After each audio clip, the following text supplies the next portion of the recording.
We all know that real estate has created more millionaires than any other industry on the planet.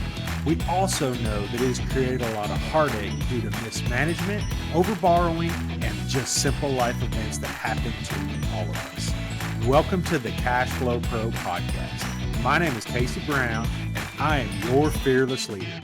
And although we might be bourbon sipping and at times foul-mouthed Southerners, we will always do our best to be honest, straightforward, and due diligent with all of the information we pass along to you. Welcome to the show.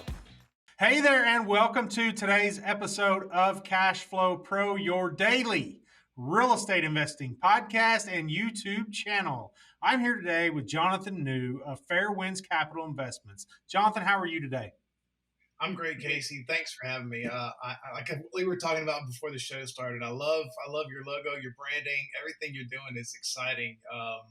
You're going out and connecting people and coming up with great ideas on how to advance the real estate business. It's fantastic. Yeah, man, we're definitely trying to get on the forefront of some things to really get this deal figured out, because the whole thing is connecting people. Like, you and I were talking a minute ago, and you're like, finding those accredited people, that's everything to these businesses, to your business, my business, 3000 Capital, Fair Winds Capital. I mean, it's the glue that holds it all together is finding the accredited investors, presenting the opportunities, and then bringing everybody together, right? And so we really, with these thought leadership platforms, which is what I call this, and like it's just a place for you to present yourself to the people who listen to my show and tell them who you are, what your business is, and what you all invest in, and so on. So yeah, man, we're super glad to have you here. Why don't you tell us a little bit about yourself? I know you said you're the director of Fair Winds Capital. Is it, Fair Winds Capital Investments, I guess, is really the Yes, whole. that's great. WCI. That's right. Oh, FWCI, awesome, man. I love. I mean, that's like that sounds so official, like the FDIC. You know what I'm Well, saying? yeah, it's got a little bit of a history in the term, so I've been in real estate for the last 14 years, and I'm an active duty Navy commander at the moment. I'm in my twilight tour. Yeah, so I'm in my twilight tour. I've been in for 18 years. I've got 2 more years until I retire. Been in real estate for the last 14 years. Then really started to pick it up about 6 years ago. I started off with single family flips and the BRRRR strategy and single family and all that good jazz that a lot of people started off because it's low hanging fruit. That's what people know. Sure. And it got to the point where it was just so overwhelming, and I was doing like 5-6 houses every single month, and it just got to the point where I was doing it all by myself. My wife was helping me out a little bit, and she didn't like it, so we started looking at syndications. Sure. And raising money for large apartment complexes like that. I got brought into a deal out in Norfolk, Virginia with Phil Caprone, and did a lot of bit of asset management, and that really got my foot into the door. And then we had this thought process for Fair Winds Capital. Me and three other principals had the same ideas as far as like the syndication route and multifamily and the teamwork piece of it. So we came together a couple of years ago and formed the Fair Winds Capital, and we've since grown to where we're about to eclipse 600 units in Annapolis, Maryland, Virginia, San Antonio, and Houston. Oh wow! Yeah, so we're all over the Southeast. We've got like a marketing team, an accounting team, an asset management team. Now, how many people does Fair Winds employ right now? Like, how many people do you employ? I'd say about 10, 11, something like that. We've got 4 principals, and then we've got all those ancillary teams. We also own our own property management company. It's small at the moment. We're trying to grow it out to the point where we're completely vertically integrated. Sure. We haven't even looked at a construction wing yet, but I'm sure that's down the road, much farther down the road. Yeah, and so that whole business model, vertically integrated business model, has always been something that I've like I've dabbled in, I've thought about, I've kicked it around, and it wasn't until there's some guys in this that are in the syndication world that are fairly big names. And I was like staunch against it. I was like, hey, if there comes to money collecting and you're in charge of everything all the way down the line. What I didn't like was the alignment of interests sometimes, if unless like, but I also feel like, hey, if everything's straight up, you present it out to the investor, say, hey, we manage the property ourselves. We have our own property management company, but we do that because we want to protect the money. Once that money walks in the door, we don't want that money leaving until it gets to your Their bank account. And accounting trails, that made stuff. it sellable to me. That made it digestible to me instead of, hey, we're controlling all this. And by the way, investor, we're charging the heck out of you for this. We're getting above my, that's where I felt like you just really It had to be careful. When one's can paying be. the other, You definitely want to make sure that you're within market standards. Yeah, so your LPs are carrying all the risk by being your equity, so you got to make sure that they're the first and foremost on your mind, and you're not screwing them over, and you want them to be serial investors. That's basically the point. yeah, serial investors. That's a good way to put it. Yeah, That way they keep coming back and back and back. But so let's go back. I'd like to now, and again, I always thank you for your service. Obviously, I mean, we wouldn't be in these positions where we have chances to make money and be in real estate and do all this stuff if it wasn't for the people like yourself out there that put themselves on the military lines, because it's tough. And I know having a dual career like that's got to be challenging. I mean, it's got to be super challenging. Um, yeah. so what does that look like on a day to day? It absolutely is challenging. But I mean, when you have four principals that are all rowing in the same direction on the boat, then it makes it more palatable. Three of us are. Well, I've got myself. I'm an active duty Navy commander. I've got a retired lieutenant commander, and then a lieutenant that just got out. The other one, who is just freed, he's off in India right now, enjoying a month off to be with his family, but he is a merchant marine. He lives out in San Francisco. So when you have a good team and you've got the property manager and you've got all these different people that are these systems and processes and procedures that are already worked out, and you've got different everybody's working on their own thing, then you can kind of sit back and focus on some other uh, parts of your life. Um, Sure. but at the same time, I'm also Well, man, I'd hate to mess up in y'all's office. Golly, I bet y'all do push-ups all the all time. the I mean, time, man. All that Navy stuff. Like, hey, just Spreet, you messed up. That you didn't get that eye dotted down right. you're going to kitchen duty. 50 right there. Yeah. Man, that's funny. Oh man. All right. So you rattled off the markets. You said Annapolis, Virginia, San Antonio, and Houston. Um, I don't know a lot about I don't know a lot about the markets. Your eastern markets. I know the San Antonio and Houston markets at least a little bit from just at least discussions on here. I know the Houston market can be really challenging because you can literally go like I don't think they have like their zoning and everything is so screwy down The there. zoning, there's flood all over the place. People are worried about it being so heavily into the energy, fuel market, but at the same time, we love the Houston area. We try to avoid all the flooding areas.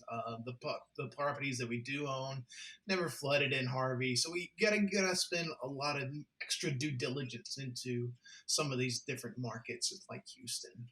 But it's worth it. The economy's thriving. She's been doing good over the last 9 years. We don't really take into account a lot of these statistics from the COVID years, just because rents were hyperinflated. They just really skyrocketed up tangentially, and it's we don't feel like the those stats really take into account what an economy really is doing. So that's another reason why you got Oh yeah. all those OMs from those sales brokers and just right in the trash.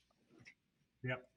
Yeah, and because when the rents got inflated, I mean, it was like all of a sudden all these people brokers especially thought, "Whoa, man, this stuff's really worth big money now." Yeah. when in fact it was about like it was, and really it needed to be pretty level from one year to from like the beginning of 2020 through really the beginning of this year. You almost needed to take those other 2 years and throw them out, Just throw them out. just Just because it just doesn't make a lot of sense to use them. Even for, and that could be one direction or the other for some areas. I mean, some areas it went, you had some rents that went, or like net income that came down because of the COVID proto. I'm sorry, because of the COVID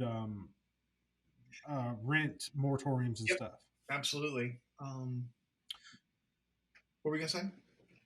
Oh, I was just kind of, I'm still kind of enamored at this dual career, so I'm going to kind of put that to the side for a minute because I do think that's something that's almost as like you said, my goodness, when I told you we did a daily podcast, and then I'm just like, my goodness, you work two jobs and like two real jobs, like you're not like getting off from one and then I mean it's two legit jobs. So, but I want to talk a little bit about your first deal because obviously, now what year was that and how did it go? How did it look?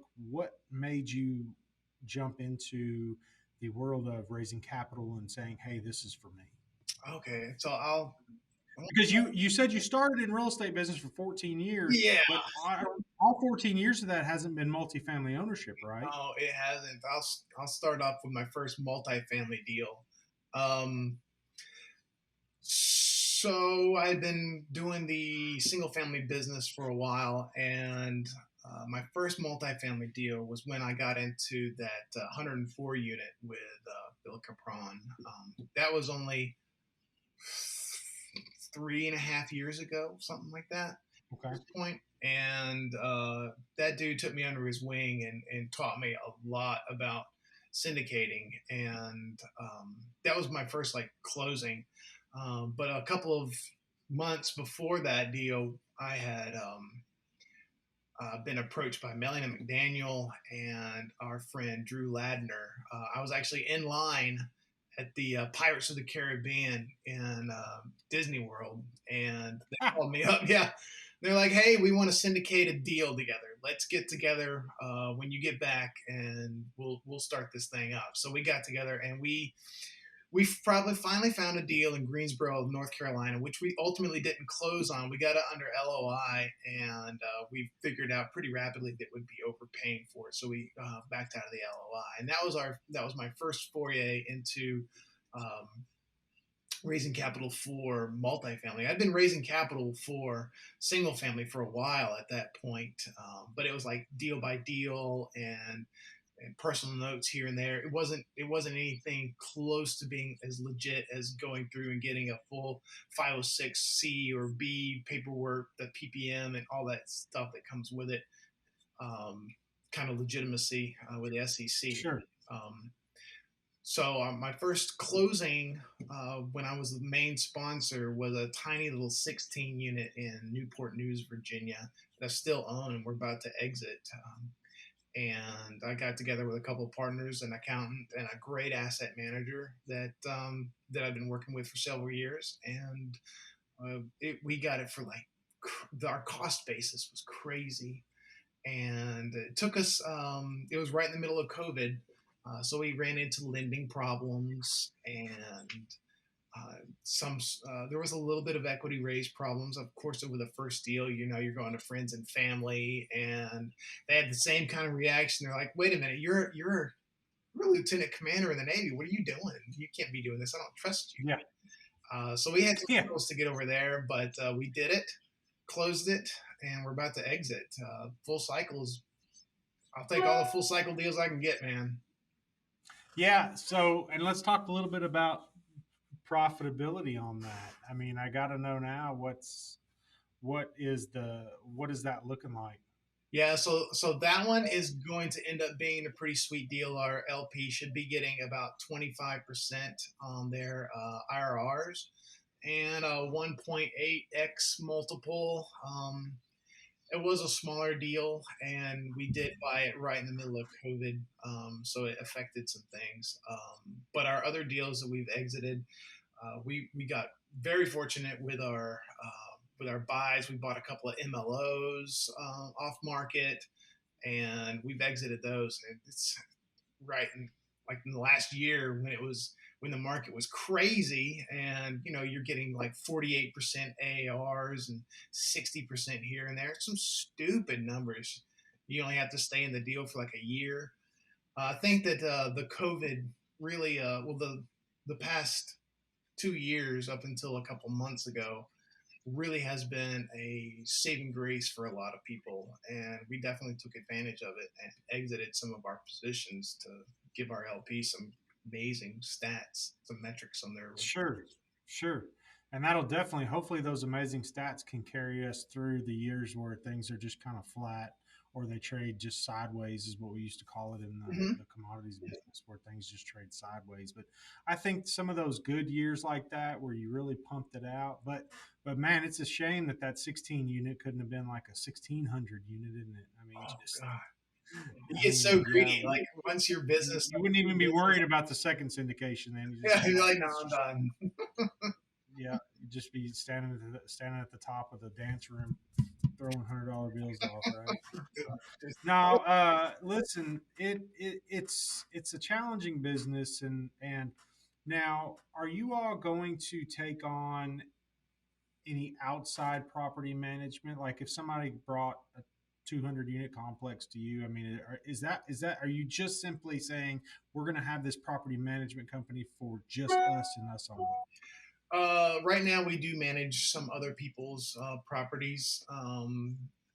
Okay, Not big enough to the point where our so we're fair winds and our property management is following seas. In the Navy, when anybody leaves your ship, you tell that person fair winds and following seas. Is that you say, I wish you fair winds and following seas, which just basically means I wish you a safe and prosperous journey in your life. That's all it really means. sure, So that's where we sure, came up with sure, fair winds. And then following seas, our property management company. But the following seas isn't big enough to take on any of the bigger projects at this time. We're growing it out. sure. We're expecting to get another couple hundred units online here in the Hampton Roads area this year. But then we'll start to Awesome. venture out into different markets after that. Now, let me just take this as a warning. Hmm, Yeah, property management can make you want to get on one of Elon's rockets and move to Mars. yeah. Um, We I don't mean that. I don't mean that like, hey, stop, but it does, man. It can like, I've met and known throughout my real estate career probably a half a dozen people who were like ultimately the property manager at a property management company, like they were the head, right? And I'm going to tell you what, on a scale of 1 to 10, those people's mad factor is like a 75 yeah. on a scale of 1 to 10. Like they're just pissed off every day. All the Every time. day they get up and they're mad. And it wasn't until I got into it where I was like, oh, no wonder these people are mad all the damn time, Yeah. because this is maddening. But anyway, no. That's great, man. I mean, so it's got to feel like that's a challenge across those markets, though. So do you have? I'm assuming you have like a small team at each location that kind of So manages. I need to clarify. Following Seas only manages like 150 of our units in the Hampton Roads area. We do use a third party for all the Gotcha. San Antonio. That makes sense. That makes sense. Yeah. What is the cost difference? What have you noticed to be the cost difference in hiring out and having your own? And is there a big cost difference, or is it more just the fact that you can have it all under? Because let's be honest, as syndicators, we're all like have an underlying condition of being control freaks. Oh, I mean, I know I do, yeah, absolutely. and I don't know anybody else that doesn't necessarily, that's in this business, but so that's not a bad thing necessarily. But do you think it's a profit thing, or is it a, hey, it's going to cost the same amount, so let's keep it all under one roof? Well, from an operator stand from a sponsor standpoint, thinking about the LPs, we do charge a little bit less as a property management group um, to the project itself, and from an operator and GP standpoint, an owner, a lot of those the profits are kept in house. instead of just thinning it straight out. So it's a double Sure. benefit, I would say, from that standpoint. Added income for us, and cheaper, and increases the value of the property because it doesn't take off on your NOI as much for your investment. Sure.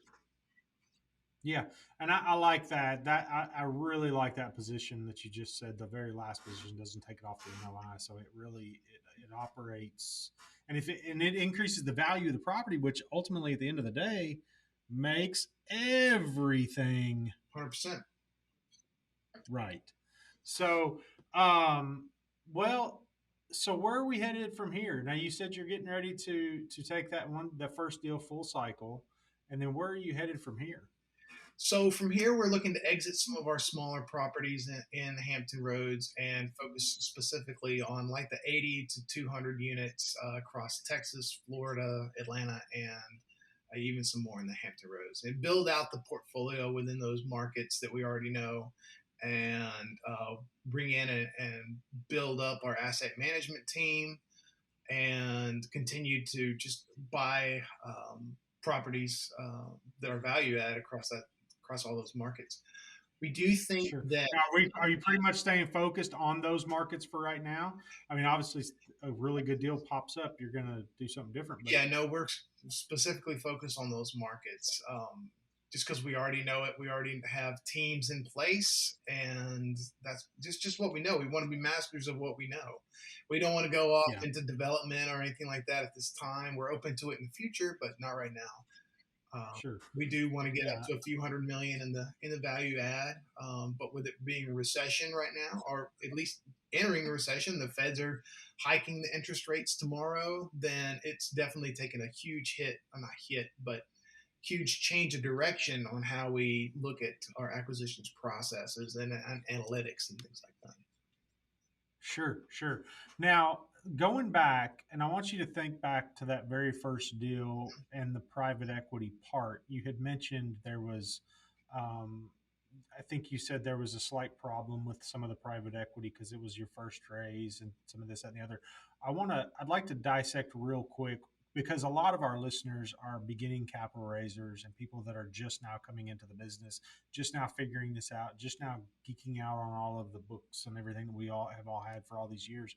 But what was the biggest challenge to the initial equity raise? And if you answered this earlier, I'm sorry, we had a little technical difficulty there, but I want to make sure that we get this crossed because I want to know what the challenges were, what you did to fix those challenges or help with those challenges, and then where it went. Obviously, it went from there because you were getting ready to come out of it. But what were those challenges? So I would say the biggest challenges was going to be the network and trust. So my network wasn't as robust as it is now, and so I didn't have a lot of a lot of funnels for capital to go Yeah, to. So that's a big reason why I teamed up with a couple of other people to help out with that. I mean, the equity raise was only 600K. It's not, it's tiny, but now define robust. I mean, are we talking like your list is 10,000? Are we talking your list is 500? What are we talking well, about when we start saying I went from an investor list of like 16. Now we're up to 652 accredited and non-accredited people, mostly accredited at this point, um, and going up from there. sure, sure, yeah, yeah, yeah. Like 10,000, that'd be great. But Yeah, it and takes, we and again, that's what we add a little context to that because a lot of people, when they're starting out like you started out with 16 on your list, and now you're starting to get a little reach and I know that both you and I earlier compared that we're in Raise Masters together.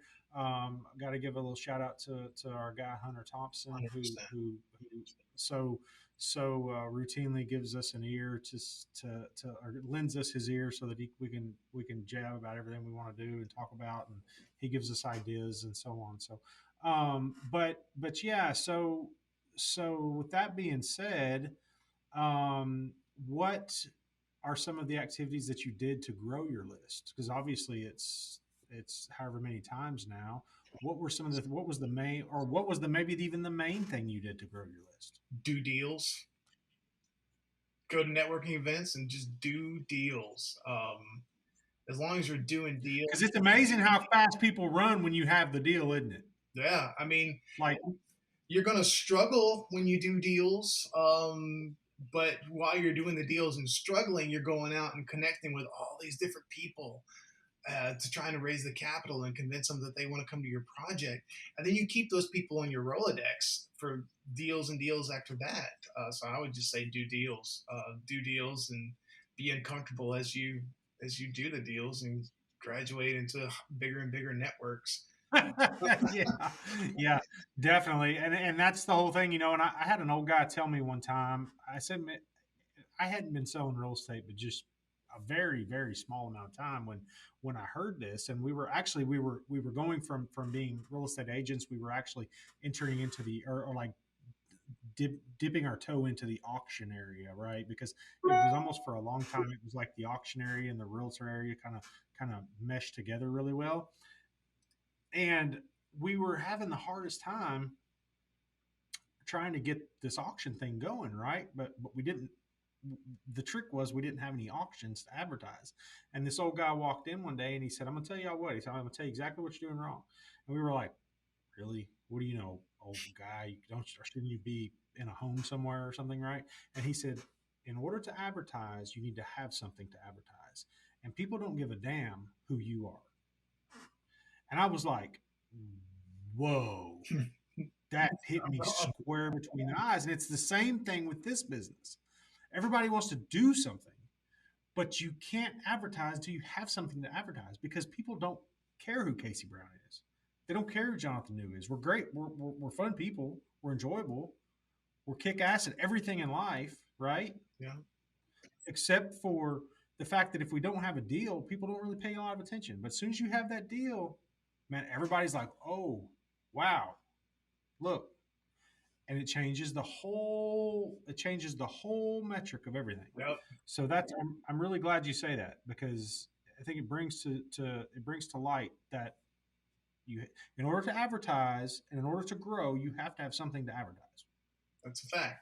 A lot of people will go through and they'll spend all their time networking and getting the clients and the investors, but then they just don't do a deal.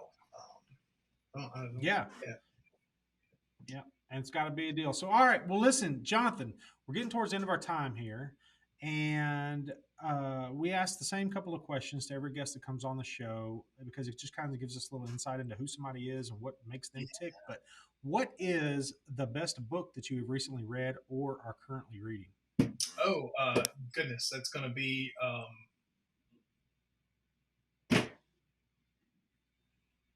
You are editing this, right? That Yeah, it doesn't matter, man. I've had people forget names, and but you just whoever it is, whatever it is. The thing is that it doesn't even have to be real estate. I mean, we've had people talk about all kinds of different books.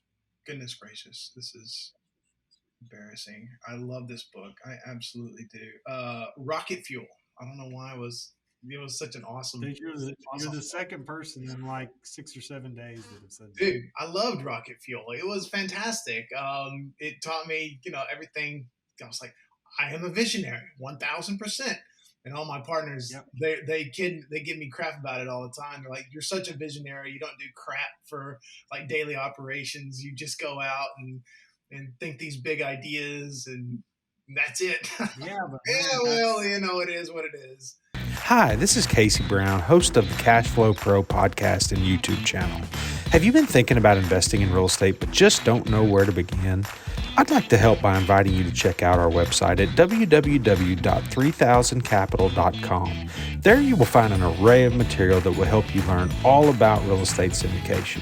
And while you're there, be sure to check out our free video series download titled 5 Must-Know Keys to Success in Passive Real Estate Investing. I'd also like to personally thank you for making Cashflow Pro part of your day. Now, back to the show. all right. So the next question is, what is a dream vacation that you have either taken or hope to take? Oh goodness gracious. Okay, so being in the Navy, been all over the map. Cartagena, Colombia was amazing.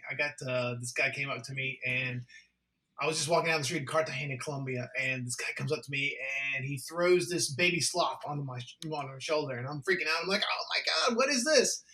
And he was like, it's a baby sloth. I was like, well, what's the thing's name? He was like, it's Pepe. And the thing was all like, oh my just God. barely moving. But I want to go see Petra. I'm still not sure. Petra and Jordan, the Egypt. That'd be great stuff. I want to go to base camp of Mount Everest. Not the peak, just base camp. Just a base camp, just to see. Just base camp. That's all I want to do. Yeah, just to be able to look out and see all of that. So awesome. All right. Well, listen, Johnathan, how can the listeners, if they heard something that resonated with them, how can they reach out and get in touch with you or find out more about Fair Winds Capital Investments? So our website has a lot of information about it. It's www.fwcinvestments.com. You can reach out to me personally. I'm at Johnathan at fwcinvestments.com. I'm also on LinkedIn and Facebook as well. Johnathan New. Awesome, man. Awesome. And listeners, thank you so much for visiting with us today. Johnathan, thank you so much for your time. And what I was getting ready to tell the listeners was, if you haven't done so already, please head down and leave us a 5-star review and also type a review so that others may know about what we talk about here on the Cash Flow Pro podcast, and they can find out how to live a life of financial freedom through passive real estate investing. And also smash that subscribe button, please, so that you can be notified as we release episodes and we release new materials. Johnathan, I can't thank you again enough for coming on the show today and sharing everything with the listeners. Thank you very much, Casey. Thank you. Cash Flow Pro is hosted by Casey Brown, founder and CEO of 3000 Capital, a commercial real estate investment firm committed to providing its investors with ongoing cash flow and helping them build long-term wealth. If you enjoyed today's podcast, make sure to hit that subscribe button so you'll be notified about all our future episodes. You can find more information about us and our investment philosophy by clicking the link in the show notes below. Thanks for listening.